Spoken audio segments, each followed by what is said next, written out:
Dude, 5,300 in comparison to some of these others. Well, yeah, I mean, at the end. Well, even just like the jump from 1,500 to 53 is for sure staggering. I know where you're going. Right. Super sharp, just not. Yeah. No. Personal. You know what I mean? Oh, yeah.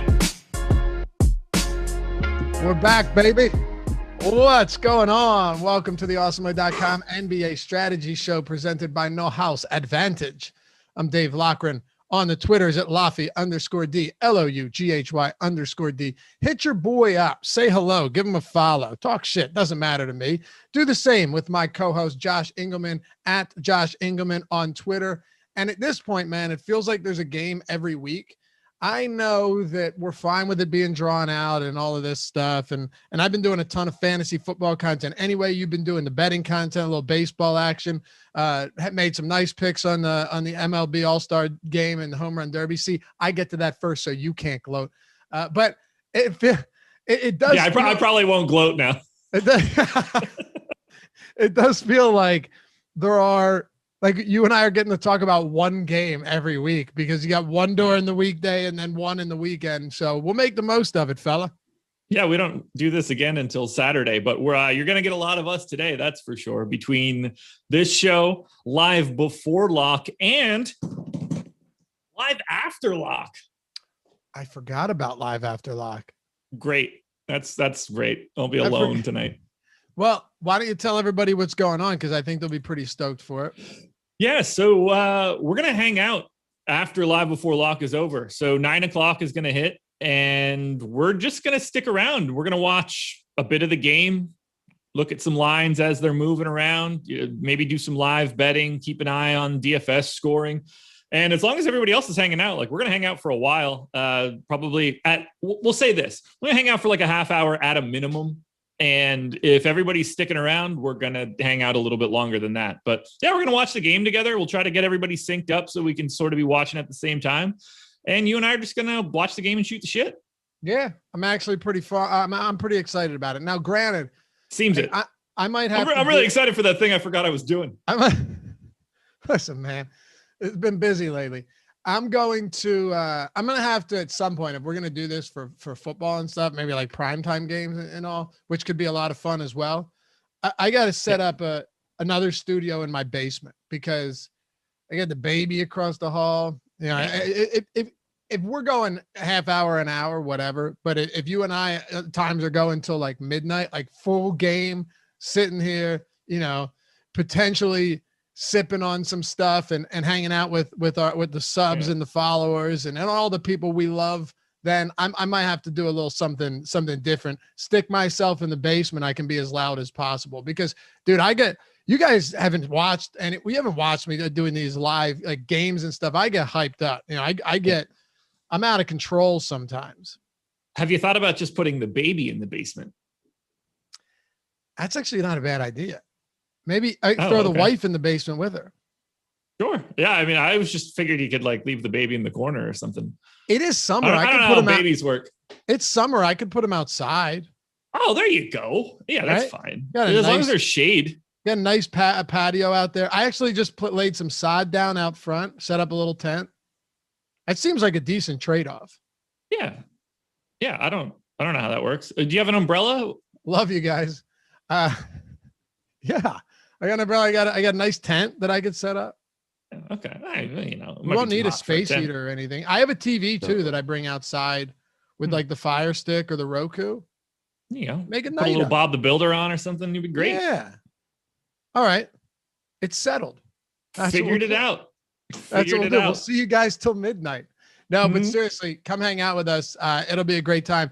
And also, there's some downtime right now, right? Like you don't have a baseball for a couple of days and basketball's only every other few days. And got some great PGA content, a big one coming up tomorrow as well. But the Awesemo Fantasy Football channel, check that out. Subscribe to it. I think you'll love it. I've been pumping out a ton of videos. So is Matt Kajeski. We've been doing the underdog best ball drafts, which are awesome. And I think will get you started on the right foot. It's drafting season right now, particularly for best ball. So head on over there. Just type in Awesemo Fantasy Football channel in the search on YouTube. It makes it a lot easier to find, and check out all those videos. I think they will legitimately be helpful, and everyone wants to play fantasy. Even if you're not in home leagues, the best ball contests right now are massive, and it's truly addicting doing those drafts. So let me know what you think. If you have any questions too, if you have any, you want to learn best ball or whatever, hit me up. My DMs are open. I'm always happy to help out on Twitter as well. All right, man. So here we are. We got about $150 watching, just filing in, 40 likes. I think we could soon get that up over 100, and we would appreciate that massively if you hit that thumbs up. If you enjoy this content, think maybe we've helped you, or you just are entertained. Subscribe to the channel as well. And if you want to join, see that little join button down there, hit that join, get the emojis, get the badges that go up over time. And I think we're going to try and do some like fantasy football drafts and stuff, maybe some best ball drafts with our members and have some fun stuff with that. Anything to say, Josh? About fantasy anything football? I don't know, just anything before we get started. No. All right, wasn't sure if there's anything you wanted to plug. You had the breakfast menu coming up and all that good stuff. Yeah, breakfast menu will be out for today for game 4. I'm coming in off a heater. I picked the all-star game, I picked the home run derby winner. I picked Alonso. I picked Vlad Guerrero yesterday to hit a home run, win the MVP and the AL to cover a 1-run deficit. So yeah, you should be watching the breakfast menu because I'm awesome. Oh, Ben's there too. Yeah, there you go. All right, and we'll get to your questions too. I see some questions coming in. We'll get to all of that good stuff.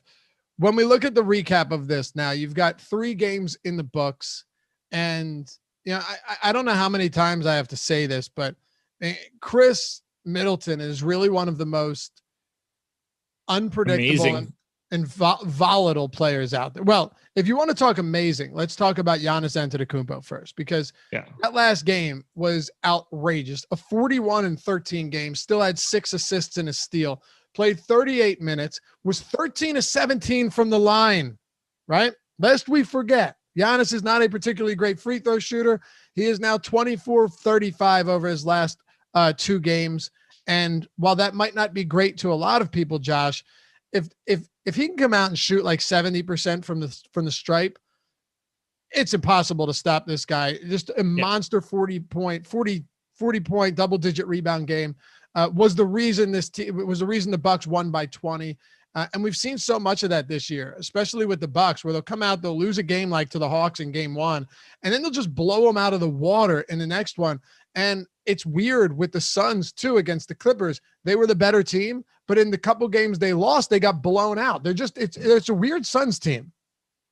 It is a weird Suns team. And I don't know, look, so many people were ready to bury Coach Bud after game 2. Oh, they're down 2-0. Coach Bud's not as good of a coach as Monty Williams, which is just like, okay, well then Monty Williams would have been coaching for the past couple of years instead of just barely getting that job with the Suns. That's neither here nor there. I think Coach Bud's doing a great job in this series. I think the Bucks look great right now. This game is massive. If we get down to what amounts to a best, like if the Bucks win tonight, if we get to what amounts to a best of 3 to close this out, I think the last 3 games are going to be fantastic. I can't wait. I think you could see this series knotted up. Actually, almost an identical line to what we saw last game. Bucks were 4.5-point favorites. Total, the line closed at 220 or 221. This one opened as Bucks 4.5-point favorites. The total is at 220.5. So basically the exact same thing. Not a whole lot of reason to change that, Josh. Just because the Bucks got, actually, hold on. The Bucks were actually, I still had the second game line in there. Bucks were 4.5-point dogs on the road. Do you remember? Because you did Sunday show. Do you remember what the line was? 4, I believe. Was it 4? I believe so. All right. So this one, I mean, I can give you that actual answer if you want it. Yeah, a little curious to see what it was. Jordan already fixed it on his own. Good stuff, man. Appreciate it. Look at him, the best. So per where I'm looking right now, 4.5. Okay. So what was the total? Do you have the total? 219.5. All right. So it's up 1, and that could change throughout the day. You're looking at the closing lines. OB 96. So you're saying it's going to be another blowout, Laffy? No, I'm certainly not saying that. I'm just saying it's been strange to see some of the games that Phoenix has lost after winning series. They kind of just lose by a lot. But no, I'm not suggesting that'll be the case. And honestly, even if that was the case, unless it's a massive blowout, blowout run in the finals is going to be extraordinarily tough to come by. You look at last game, the Bucks had most of their starters out there for most of the fourth, but Monty Williams did pull his starters pretty early in that one. He kind of just waved the red flag like midway through the fourth. Can't say I blame him there either. No. By the way, I think it's going to be a close game here. So close, in fact, that I've got a small bet on this game going to overtime. All right, well, that's just absurd. What is it, plus 1,000? It is. Oh. By the way, starting the fourth quarter on Unpredictable, the Bucks were 99.1% to win. So that's why you pull your starters early. Yeah. But I'm saying, there was OT plus 1,000. Yeah, that's ridiculous. Quarter strip of bacon, baby.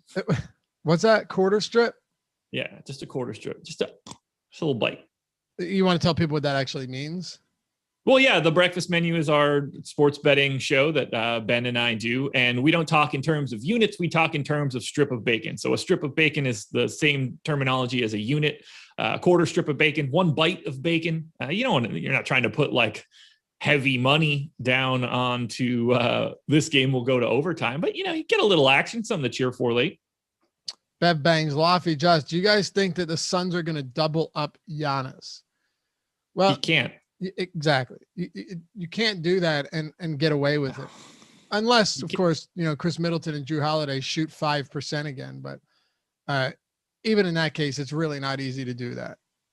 No, you throw help at people and stuff, but it's only to create the decision to like start the chain of events. You can't double a 7-foot athletic behemoth. The moment the double gets there, he's just going to throw a pass over the top of it to someone that's open because you're playing 4-on-3 behind the ball. It's not like they don't have shooters and scorers either. If it was the case where, this team was Giannis and nobody else, then sure, you'll take your chances. But in a case like this, even though Middleton and Drew Holiday haven't exactly played stellar basketball in this series, and that's kind of that's putting it lightly, you still don't really want to give them ample opportunities, and they got some 3-point shooters as well. You're also not really trying to take the ball out of his hands in the half court. Like you don't in a weird way, like you don't want him to give that.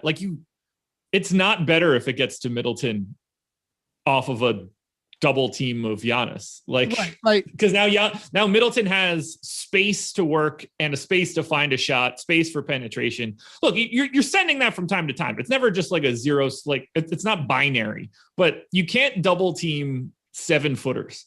Like you can't send that sort of help. Maybe you send that help when he's working on that right block, trying to back somebody down. You send someone, I don't know, whoever it's going to be at the top, either Booker or Paul in that case, but he's just going to throw a pass over top of that guy. Like the help doesn't matter. He's not going to try to dribble through it. He's just going to have someone open, and no one can contend with him raising his hands above his head. He's 1.5 feet above Chris Paul at a minimum. Yep. Yeah. I remember the Sixers the Nate McMillan was doubling Embiid with Trae Young. And there were times where like Embiid didn't even know he was there. Yeah, they made fun of it. Not that I like watching Shaq and Barkley, but I love it. Shaq made fun of it by like just throwing passes over top of like the camera guy said. Yeah, it's like Jokic too. I mean, obviously different level of passers, but you can only throw so many doubles because he's just going to find the better guy. If you watch Inside the NBA's Funniest Moments on YouTube, it's just the greatest thing ever. It's so good. Listen, it's 90% comedy and entertainment, 10% basketball. And as soon as you can realize that, you'll love it.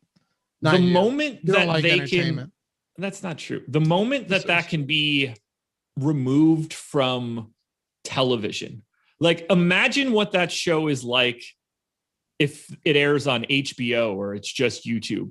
Where like Shaq and Barkley are cursing at each other and stuff. Oh, it'd be amazing. That's when it becomes good. This is like the paint by numbers version of that show. Imagine if they could be themselves legitimately. For sure, but at the same time, there's something about Chuck just being so irreverent and not caring about what the higher ups think that makes it even funnier. Now, apparently he got in trouble for the big old women of San Antonio thing, the wolfing down churros and a bunch of other stuff, which is upsetting because I feel like he's dialed it back a little bit.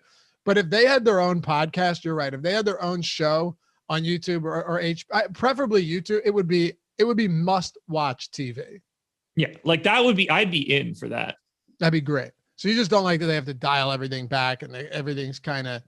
I don't want entertainment at that point. I want someone explaining what's happening to me while I'm watching those games. Like I want the analytics of basketball in that window, or I want to be able to watch them be themselves. Like I want, 95% raw everything. I'm in for that. Ernie just sitting there like, Jesus. Yeah. Cause they would be too. And then just have Ernie Johnson. Imagine the stuff they say to each other. Like, when they're remember not live. when Chuck did the Jesse Smollett thing and Ernie was, it was hilarious. It was so funny. Yeah. You heard the whole crew laughing in the background, which makes it that much better. Ernie's like, I can't believe you, Chuck. Chuckster. Can't believe you do that. Those are the things that I live for, man. I love that he just doesn't care. Anyway, let's talk a little bit of basketball for tonight. We have got only one game. It's the finals. It's the Suns. It's the Bucks. Bucks laying 4.5, 220.5 total. We'll start it off with the captain spot. And like Josh said, live before lock today. And we're going live after lock. Josh and I watching the game along here with you guys if you want to hang out. I think it'll be fun. Let's talk about Giannis at the top first, coming off a huge game. 41 and 13, six rebounds just across the board. He's the reason they got that W. He is very expensive, 18-3 in the captain spot. Next closest on DraftKings is 15-6. So if you're plugging Giannis in there, he's going to create some need for value down at the bottom. Yeah, and you're plugging Giannis in. He's the guy that we have to spend the least amount of time talking about because he's unquestionably the best option in every spot. He's the best play on just FanDuel, unquestionably 65% likelihood of being in the MVP per my data. You just play him there and you don't think about it. He's the best captain. I think his ownership at captain and at flex is spot on. We have him 75% owned, basically 25% and 50% across both spots. That's exactly where I have him, 75%, 25 and 50. I don't have anything else to add. Everybody knows what you're getting out of Giannis. He is the unquestioned best play. He's projected for 15 more fantasy points than anybody else in this game. I'm betting him to be the highest point scorer in this game for today as well. So just don't overthink it. Play Giannis. What do lineups start to look like with Giannis at captain, right? Because obviously you can just plug Giannis in captain and know that you're making a good decision. But what does that do to the rest of this team, right? Like, for example, Torrey Craig last game played 15 minutes, but how many of those? 5 of those were blowout run. And he was really pacing 10 minutes had that game not blown out. He's going to be very popular, you would think, in these Giannis captain builds, because where else do you go with that? PJ Tucker is 3,400. And again, it's a little bit easier on FanDuel. So just sticking with DraftKings for a minute here, like Jeff Teague is 22% right now. You're going to have to make some ugly decisions. And what are your lineups going to look like now that Giannis is plugged in at captain? So he's not in my optimal at captain. Optimal overall is 230, 295. For this one, for Giannis, it's 230.6. We're off by about 2 points. Giannis at captain, Chris Paul, Drew Holiday, DeAndre Ayton, Jeff Teague, Torrey Craig is the optimal for me with Giannis at captain. And then you can get to like Middleton, Paul, Connaughton, Cam Johnson, PJ Tucker, which I don't really love. But you got to dig into the bottom of the barrel for this one. Is there any merit to going with a Middleton here or a Holiday at captain? Like I said, Middleton's the type of guy that, every 4 or 5 games, he just throws up a huge performance. And of course it's anecdotal in the sense that it's not like, okay, here's game 4. He hasn't had a big game in 4 games, but at the same time, he is one of those guys that just has some huge games. And when he has them, you want to be there for it. Does it necessarily take away from Giannis? Not all the time, but there will be times where Chris Middleton finishes with more fantasy points than Giannis Antetokounmpo, and he is considerably cheaper than him today. Yeah, I like him quite a bit. I think he's pretty similar to like the next crop of guys. I think Middleton, Drew, Paul, Ayton all look pretty similar as captain options. Drew picking up the least amount of ownership there, so I kind of like him a little bit more in the large field GPPs. But if we're being honest, I would happily get to Middleton. My top Middleton captain lineup, Middleton, obviously, Giannis, Drew, Ayton, Tucker, Craig. That spends the entire 50K as well. Giannis, Drew, Ayton, Tucker, Craig. Interesting. Okay, so only one of the higher tier Suns in this lineup, and all three of the Bucks. That worries me. Worked out last game. Did it? It wasn't. Yeah, I think. Right. I think all three Bucks, all three main Bucks were in the optimal. Really? Yeah, I'm almost positive. Let me double check. Almost positive though. You know who wasn't? Devin Booker. No, he wasn't. I mean, this is what you and I have gone back to a lot when it comes to Booker. The guy. By the way, I'm right. You all right? Okay. Yeah. He has a huge ceiling, and we've seen that. But dude, when Devin Booker is not knocking down shots, he's kind of a fantasy afterthought, Josh, at his price point. Yeah. Well, kind of. Well, he's had a few games where he was serviceable with like 22 points, but still 40 fantasy points. That's not awful for a finals game.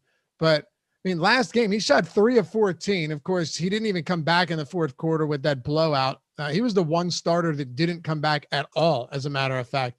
Like Bridges and Paul and Ayton and Crowder all returned, but he did not.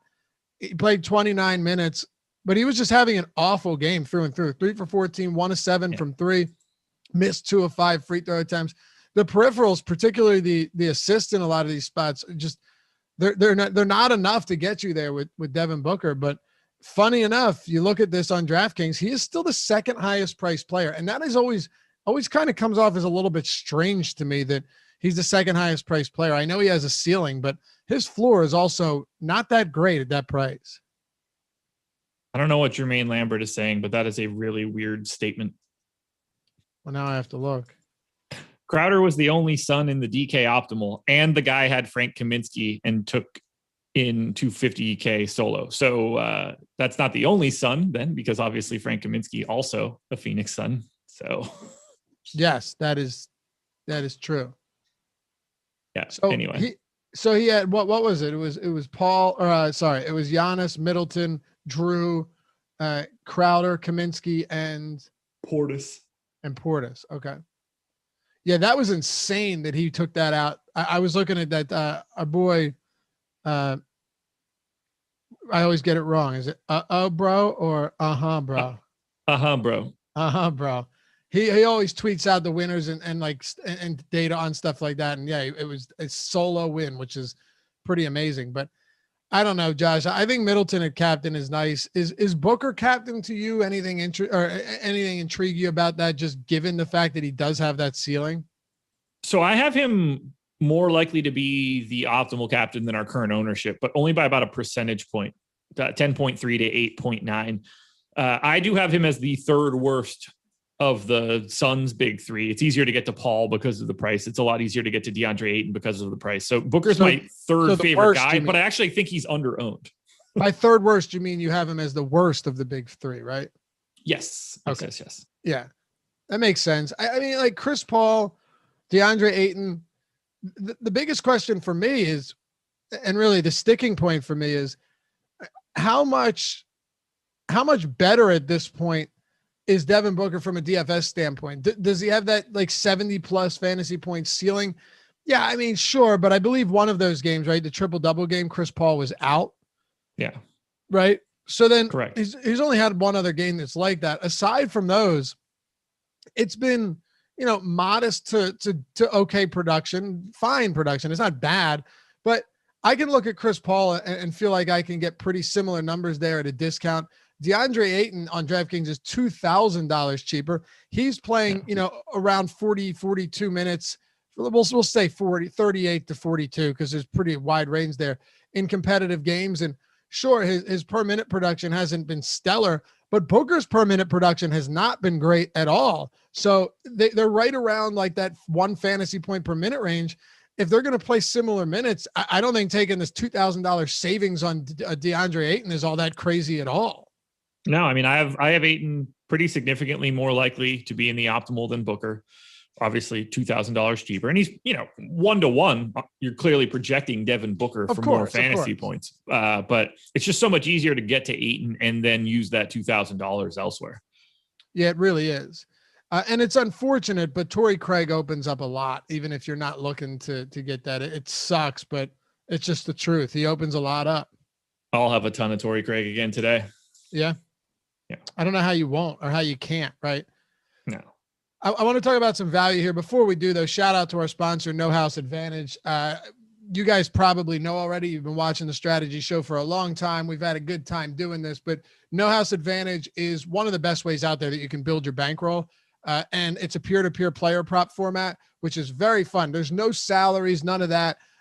Nothing you have to worry about on that front. But what is very cool about it is you're plugging them in the lineups just as you would in normal tournaments, right? You have your guy at the top, which if you feel the most confident in, gets you the most points. Kind of like paying for a Giannis Antetokounmpo at the captain spot, except there's no salary. The one you're least confident in, the least confident prop goes at the bottom. You get points for all of that. It's in a tournament style, just like building a lineup, but with player props. And if you use the promo code Awesemo when you sign up, remember, use the promo code Awesemo, AWESEMO. When you sign up, you get a $20. You get a free $20 when you sign up and deposit. But better than all of that, over at Awesemo.com, every day of the week, of the year, whatever, free tools. The Awesemo No House Advantage player prop projection tool and the optimal lineup tool specifically for No House Advantage.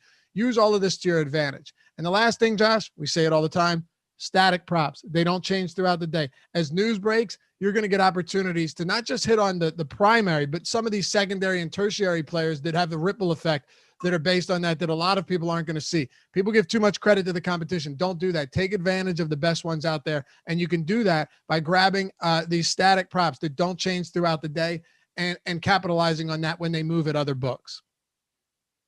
Do you want the No House Advantage play of the day for today? I would love it. I'm spoiling myself a little bit. Ben and I went to the same one. That would be PJ Tucker over a half 3-point made. And do you want to know why that is the best play that you can get to today? I have a couple of thoughts, but go ahead. Do you know what the line actually is if you wanted to bet on over a half 3-pointer made for PJ Tucker today? I'd say it's minus 190. Minus 250. Yeah, that's okay. So instead of having to bet on that at minus 250, you take it at No House Advantage at what amounts to even money for your selection. For sure. It's a no-brainer. No-brainer. He was minus 180 over a half 3 in game 1 because I bet that and he hit. So I thought, all right, minus 190, 195. So it swung a lot. Same thing I did with Brook Lopez. I parlayed it with something in the last series, or over a half a rebound or half a 3-pointer. It was like minus 180. And then the next day, Josh, it was minus 250 or something. So I should have known. But I also bet, this was great. I think it was game 2, PJ Tucker over 4.5 points. Okay. Now, the best part about this was he hit that midway through the first quarter. Okay. He had 7 points midway through the first quarter. Right. So I hit a PJ Tucker points prop in the first quarter with 5 minutes remaining. The best part, though, is those 7 points that he scored through the first 7 minutes of the game or 6 minutes of the game were the only 7 points he scored the entire game.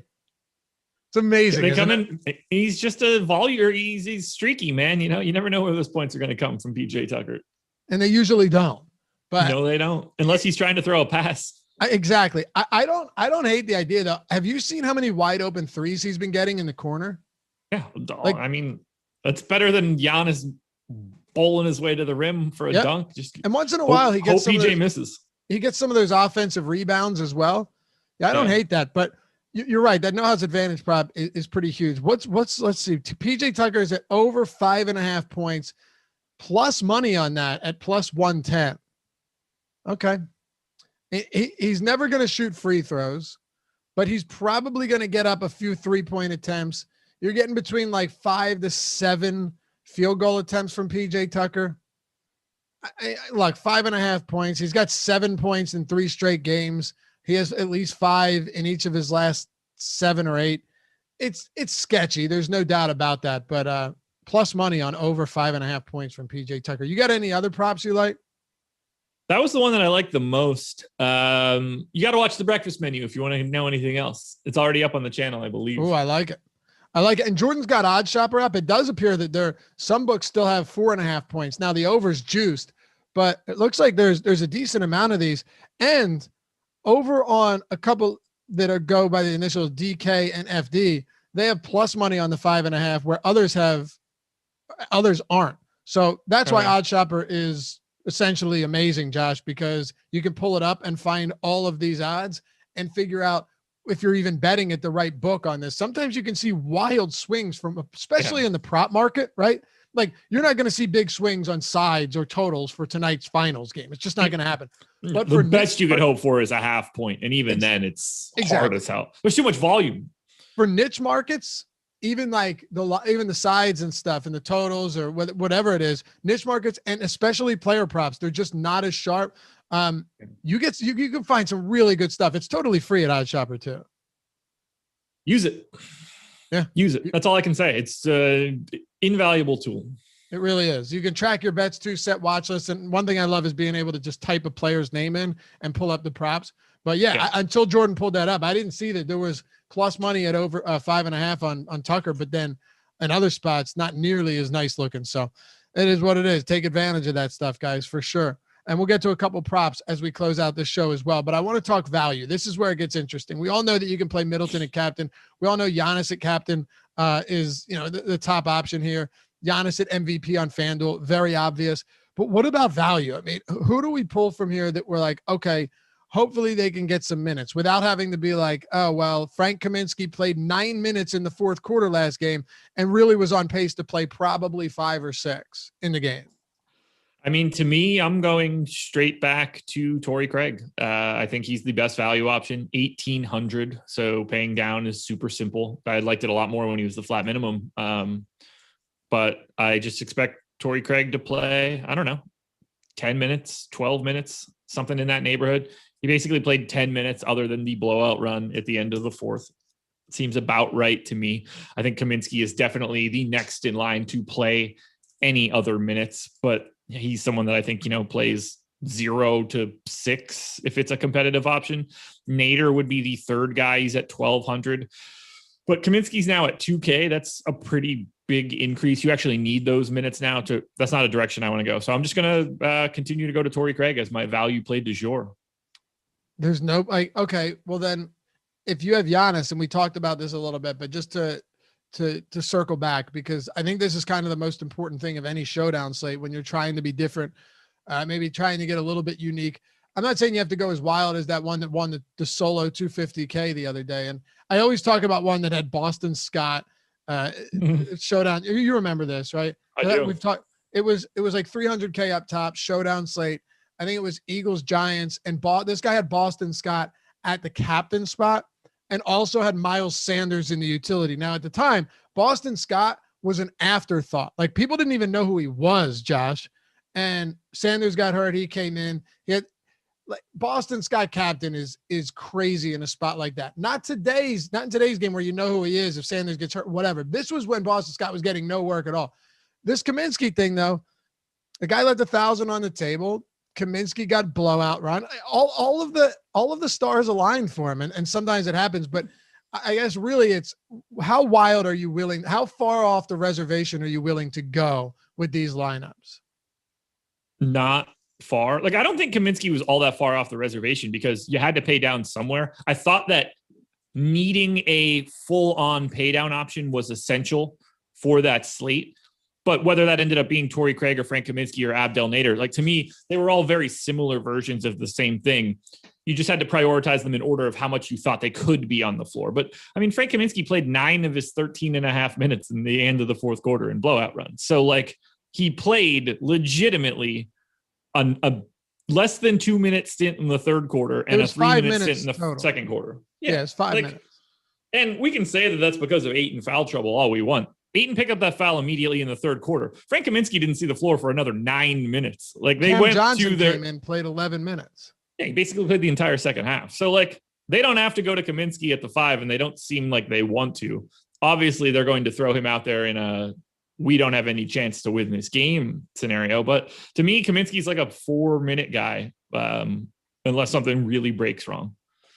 Nader is going to get not Nader, rather. Craig is for sure going to get like a rotation and a half, depending on how it breaks. Like, he's pretty firmly set in stone. The thing is, he just doesn't do anything. He was 1 for 5 from 3, or 1 for 5 from the field, 0 for 3 from 3. Like, if that breaks just a little bit different, if he even makes one of those threes, that's really, really important at his salary. Yeah, for sure. Yeah, Andrew L. Yes, that's our podcast. I think it too, though. He had Bobby Portis, who only played 5 minutes the game before that as well. Yeah, that, and again, like for that one, I don't know what to make of it.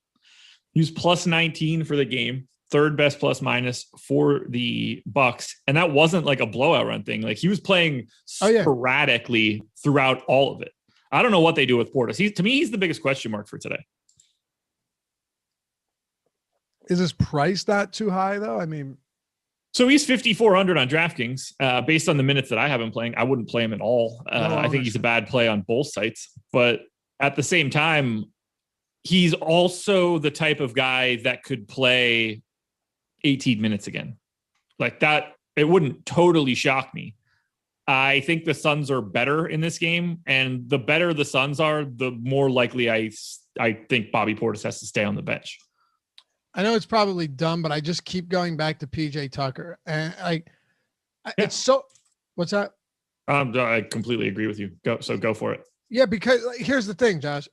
The reason I keep going back to PJ Tucker is, number one, it's not because he's a good permanent fantasy guy. I don't believe that. Well, it's not about believing. We know that he isn't. The thing is, though, when you have a guy that is going to play over 30 minutes in the starting lineup every single game, there will be those times where PJ Tucker gets like 6 3-point attempts. He's just wide open, right? Grabs a couple offensive rebounds, puts them back. We've seen him do that. Falls into some boards or some steals or some blocks. Sometimes minutes, even when you're a guy that doesn't do much, once in a while, you're going to stumble into that type of production. And we've seen Tucker do it before. He's been hovering around numbers that really aren't that bad at his price point. Like, he's come down $800.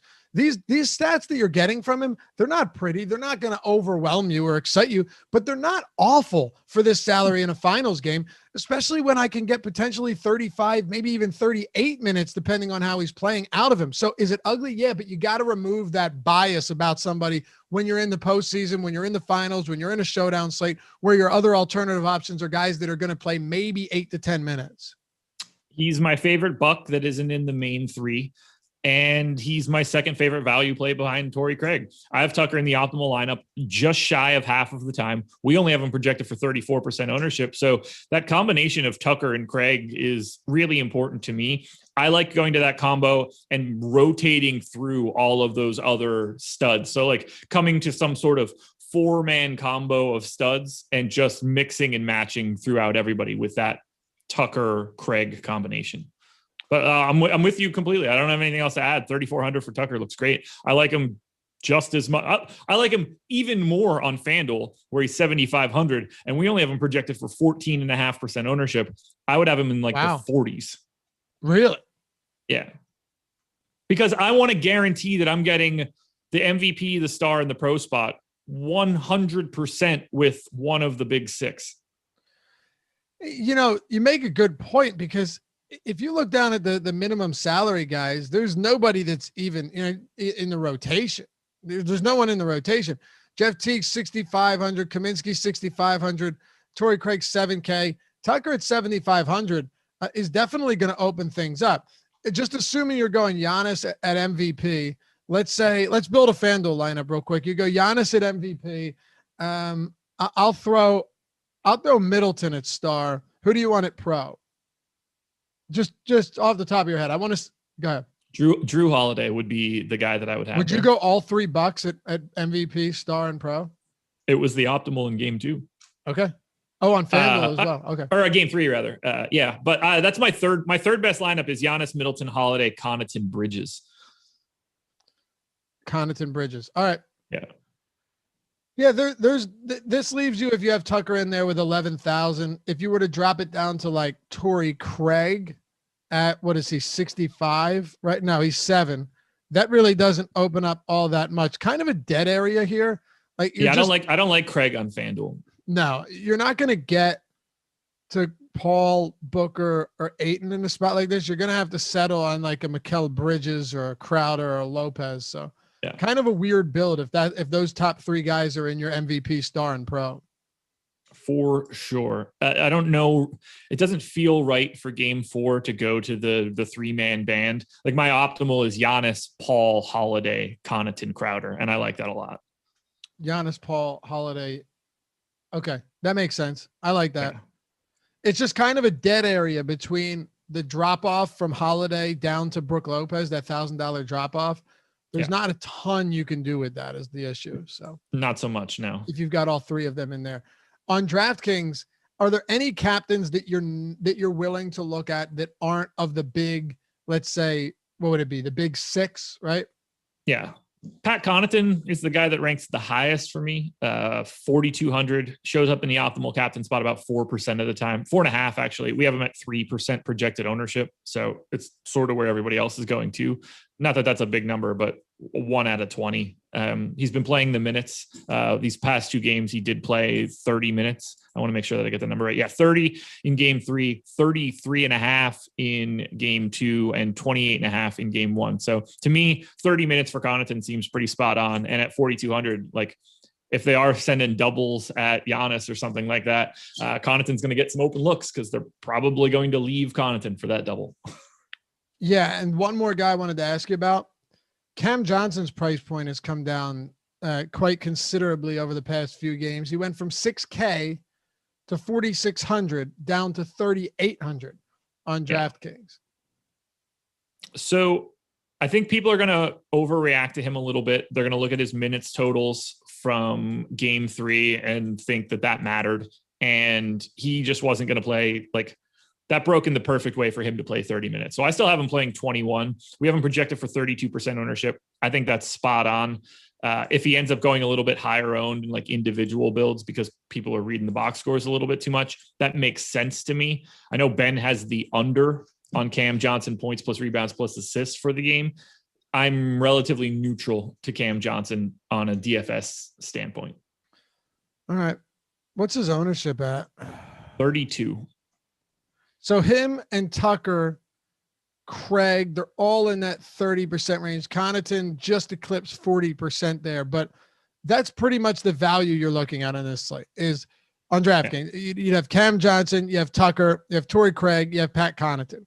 And then it just falls off a cliff. Jeff Teague's getting a little bit there.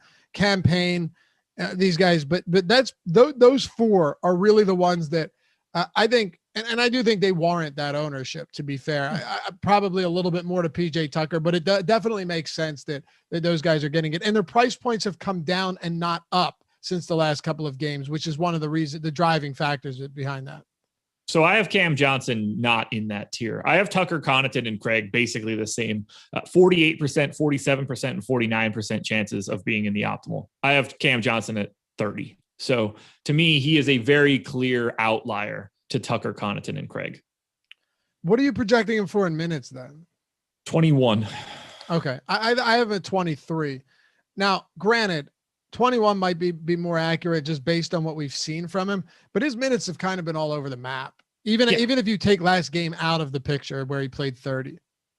Oh yeah, for sure. I mean, there's definitely minutes upside there, but if DeAndre Ayton's able to play 40 minutes, they're just running out of spots. They're not going to have him out there over Crowder or Bridges. Right. For sure. All right, let's talk about a couple of props here. Before we do, the Awesemo Hall of Fame, you know what it is. If you haven't checked it out yet, very simple. We want you guys, first of all, we want to brag for you on the show. We love putting these up there. We haven't had much going on, obviously, because it's been the All-Star break, so no segment today. But with tonight's game coming up, with PGA coming up, with NFL coming up, be sure to do this if you want to get in on the action. Not only do we put you up here, show off your lineup and your tweet, your screenshot, whatever it is, but also free month, Awesemo Plus Platinum, everything included. You're talking ownership projections, player projections, the top stack tool, the boom or bust tool, the lineup builder, all of this, not just for basketball or baseball, but for football, for PGA, for MMA, for NASCAR, League of Legends, all of the esports, you name it. All of that stuff, we've got the tools. Go to awesemo.com/avatar, right? And when you do, Jordan's got it pulled up on the screen. Download the avatar. Use that on whatever site you're at. If you finish top 3 in a field of 5,000 or more, you will be eligible. Well, not eligible, actually. Finish at top 3 in a field of 5,000 or more, you win a free month of Awesemo Plus Platinum, everything on the site. If you want to get the amazing Fantasy Cruncher add-on, you can get that on top of it. We'll throw it up here during the segment. It's a blast. Go to awesemo.com/avatar. Check it out. Win that free month. Got to rock that avatar, though. Take a screenshot and tweet at Awesemo, HOF. Awesemo Hall of Fame. Include Josh and myself in there as well because, well, we like to see when you guys win. All right. Top props of the day as we wrap this one up and head into the afternoon. Remember, too, Greg and Eric have the Monkey Knife Fight NBA show coming up. That's at 1:30 p.m. You have the PGA Live Before Lock show at 6. You got the NBA Deeper Dive show at 7. NBA Live Before Lock with Josh and myself at 8. And then, Josh, what's coming up at 9? Live after lock. Going to be pretty fun for us, getting to stick around, hang out, watch some basketball, stay live with you guys, maybe do some betting live on the show, talk about what the DFS aspects are as the game goes on. And we'll stick around as long as you guys want to stick around. Yeah. You guys want to stick around, we'll stick around. So hopefully you guys want to stick around. You know, it'll be a good time. We're going to have a blast. Josh, give me a couple props that you like. And of course, check out the breakfast menu on YouTube as well. It's been a lot of fun. These guys are crushing it for the NBA finals and for other sports as well. Yeah, I don't want to give away too much. I do like Chris Paul to double today. I took that in game 3 as well, and he did not do that. Finished with 9 assists. I'm pretty confident that Chris Paul picks up an extra assist if that game is even remotely competitive. So the fact that he got to 9 and still didn't cover it seems fine to me. So I'm going back to that one again. Under 9.5 points for Cam Johnson. I have him projected for 8. The under is -120. It is the highest expected ROI bet that we have on our points player prop list on OddsShopper. To me, that one stands out a lot. I would happily take that under 9.5 number. So did you see Giannis's points, rebounds, and assist prop? I did. 52.5. And it's yes, even on both sides, -110 on both sides. I love him, but man, that's a tough number right there. You can get even money on under 52.5, and I like it. Yeah, on under. I have him at 50.9. So okay, I would be willing to take the under there. Nothing huge. That's probably like a quarter strip of bacon type bet, but I'm going back to under 32.5 points, rebounds, assists on Drew. I would assume that you and I are not on the same page here, but he's done it. I think once in the past couple of games or a few games he's gone over, and that was on really great shooting. Drew Holiday just simply has not shot very well. He hasn't. There have been many games where Drew Holiday's shooting has been worse. He's shot worse than he shot well in almost all of these games. He's had a couple games where he shot well. The 3-point shooting has been wildly inaccurate. And with Giannis Antetokounmpo on the floor, it's just going to soak up so many rebounds, so many assists. Drew still will give you decent enough peripherals at the point, but I'm going under 32.5 points, rebounds, and assists there. Actually pulling it up, and Josh, if you wanted to say something, go for it. But I wanted to pull it up on OddsShopper, Jordan, if you could. See, okay, where is it? 33.5 on one spot. That's another good one right there too. So if you can get under 33.5, I'll take that, even with a little extra juice. Go ahead. Hold on. You're looking at points plus rebounds plus assists for Drew Holiday on OddsShopper, and you see a 33.5. Yep.